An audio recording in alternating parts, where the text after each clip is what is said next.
Bonjour mesdames et messieurs, bienvenue dans ce flash d'information. D'ici fin juin 2017, l'ONUCI, la force des Nations Unies en Côte d'Ivoire, aura quitté le pays. Le gouvernement et l'opération des Nations Unies en Côte d'Ivoire ont signé hier matin, lundi 17 octobre, le plan de transfert des activités de l'ONUCI vers les autorités nationales. Les forces des Nations Unies sont présentes en Côte d'Ivoire depuis 12 ans à la suite de la crise de 2004-2011. Le Forum africain sur la finance islamique s'est ouvert hier matin ici à Abidjan. Cette deuxième édition s'est tenue en présence du Premier ministre Daniel Kablan-Duncan qui est revenu sur la nécessité pour le secteur privé de bénéficier de cette importante niche de financement, surtout dans un contexte de raréfaction des ressources et de durcissement des conditions d'accès au crédit. Les précisions de Lansine Bakayoko et Jean-Jacques Kwameala. Cette deuxième édition du Forum africain sur la finance islamique est un rendez-vous de plus de 300 experts pour mieux comprendre les enjeux de ce nouvel instrument de financement des économies africaines et surtout les domaines d'intervention. En ce qui concerne la Côte d'Ivoire, tous les secteurs sont concernés, notamment l'eau et l'assainissement, le transport, les infrastructures économiques, l'éducation, la santé, la formation, l'agriculture, la finance. La finance islamique prend ainsi le pari de se poser en alternative crédible ou du moins en complément aux institutions classiques de financement.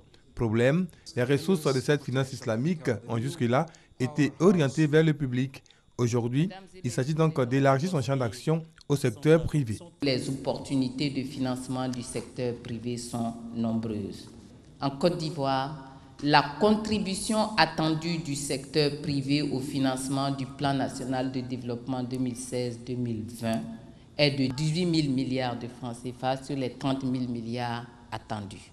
Le gouvernement de Côte d'Ivoire veut maintenir sa forte croissance, d'où les réformes structurelles engagées qui sont destinées à garantir un environnement des affaires attractif pour les PME, mais également pour d'autres projets porteurs. Ces projets nécessitent des financements conséquents et innovants, outre le renforcement, bien sûr, de la coopération avec les partenaires bilatéraux et multilatéraux traditionnels. Vous comprenez toute notre satisfaction d'accueillir, pour une seconde fois, cette rencontre de haut niveau destinée à accélérer le développement de la finance islamique en Afrique subsaharienne. La Côte d'Ivoire a déjà récolté 150 milliards de francs CFA sur le marché de la finance islamique en 2016. Au titre de l'année budgétaire 2017, le pays devrait procéder à un autre emprunt du même montant.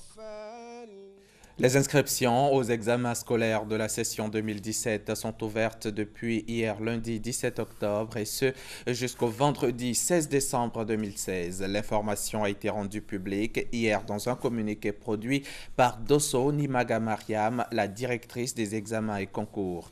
Le document s'adresse essentiellement aux élèves en classe d'examen CM2, 3e et terminale, les prétendants à la candidature libre aux examens du CEPE, BEPC et baccalauréat. Un accord politique a été trouvé en RDC entre la majorité et une frange de l'opposition et de la société civile.